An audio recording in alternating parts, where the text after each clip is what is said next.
Good afternoon. Welcome to Jim Munley's World of Weather. Clicked on to long-range weather forecast discussion for November 15th to 29th. Okay, I just erased something here. We got to go here to a site, Climate Prediction Center. We're going to look at the teleconnection indices, and we can see here that the NAO is negative and remains negative. And also the AO is negative and remains negative. And this is a result of large positive height anomalies. We go here across the Arctic region and across Greenland. And this will result in a trough across the south and across the northeast. Otherwise, another trough here is forecast in the west. This will result in an atmospheric river event, bringing heavy rain and snow. And we have a ridge here in the plains that's causing warm temperatures that will slowly move east. Now, we have energy in the Northeast Pacific. This is what we're going to look at now. The energy in the Northwest Pacific, the Northeast Pacific, I should say, will be moving here. There will be two pieces of energy. One is here, and then it'll split and move into the southwest, and sending another piece of energy across the north that'll be weaker. And this piece, this system will cause widespread rain and may cause flooding on Saturday across Southern California. Precipitation, along with higher elevation snow, is forecast to spread across much of the Intermountain West on Sunday. So we'll take a look at that. Now we're going to look at the rainfall amounts. We go to Sunday. What's going on here? Okay, we see we have heavy precipitation. Here's another plume moving in. We have, this is in 24-hour period, close to an inch across much of the area going into Monday. Then we have another batch moving in. And then we'll look at the snowfall amounts. You see it's mostly focused in the Sierras here. We have heavy snow here in feet across this area here, across the Sierras. And that's where it'll be mostly focused, okay?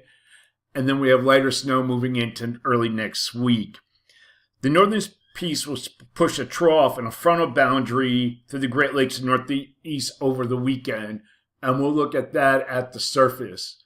So, here's our system in the Northeast, and then this will bring some rain and some wintry precipitation in some interior locations of the middle end of the Northeast, I should say.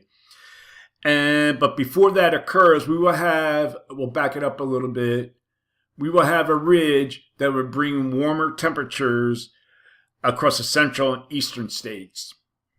Okay, we're going to look at the period for November 20th to the 24th. All right, we go to the 20th to the 24th. And what we see here is basically a zone of flow with a trough ridge configuration. But we have, we'll back it up here a little bit. We have a trough across Eastern Asia. That favors a trough in the east. But what we have below normal heights in the east and above normal ridge in the west. But this doesn't teleconnect here because we have large positive height anomalies here. It should be more of a troughing here in the east with the teleconnections negative favoring colder. But we still have large positive height anomalies here. This shows the wind speeds, keeping the Arctic air across to the north, but it's warming up here across this area, which usually happens with the stratospheric stratospheric warmer, Canadian warmer they call it, because we had a release of cold air. Now that warms and reloads up, and then it'll come back down. So for this forecast period, I am calling for below normal temperatures here with anomalies that are 4 degrees below normal, above normal temperatures here with anomalies of 6 degrees above normal. And for precipitation, calling for above normal precipitation here. Probability of occurrence is about up to 40%, mainly across this area here. Okay, we're going to look at the period for November 25th to the 29th. And what we have in the GFS has a trough ridge configuration.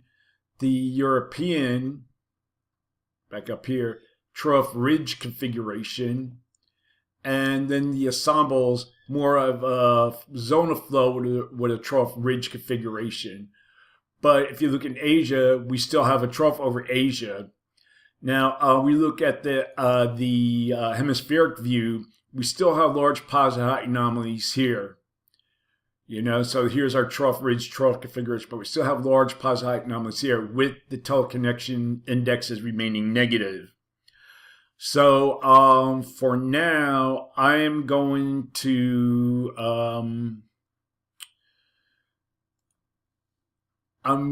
keep the temperature anomalies the same, because I'm expecting it to still remain rather cool across the Northeast. And for precipitation, calling for above normal precipitation here. Probability of occurrence is up to 40%. Below normal precipitation for much of this area here, probability of occurrence is up to 40%. Okay, so I have to look into this more. I'll have more on this in the next couple of days, see what's going on with the models. Maybe the models aren't catching up because there should be a trough leading to colder temperatures in the east. Okay, that's it for now. That is the long-range weather forecast discussion for November 15th to 29th. Thanks for coming, Jim Unley's World of Weather, and have a good day.